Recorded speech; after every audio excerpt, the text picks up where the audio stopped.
सोलापूर शहर उत्तरमधून विजयकुमार देशमुख, अक्कलकोटमधून सचिन कल्याण शेट्टी, शहर मध्यमधून देवेंद्र कोठे, सोलापूर दक्षिणमधून सुभाष देशमुख, सांगोल्यातून बाबासाहेब देशमुख, माढ्यातून अभिजित पाटील, मोहोळमधून राजू खरे यांचा विजय जवळपास निश्चित मानला जात आहे.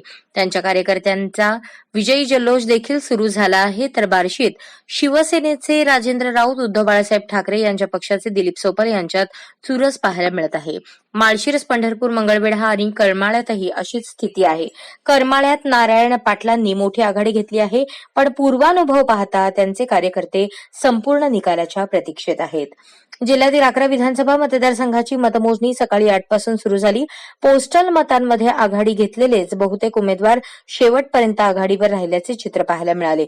सध्या 7 जागांचे निकाल जवळपास निश्चित झाले आहेत. तर पंढरपूर, मंगळवेढ्यात काँग्रेसचे भगीरथ भालकेंनी काहीशी आघाडी घेतली असून तिथे भाजपचे समाधान अवताडेही काही वेळा आघाडीवर राहिले आहेत.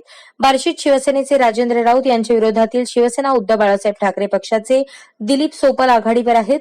माळशिरसमध्ये भाजपचे विद्यमान आमदार राम सातपुते यांनी काही मतांची आघाडी घेतली असून तिथे तुतारीचे उत्तम जानकर फाईट देत आहेत.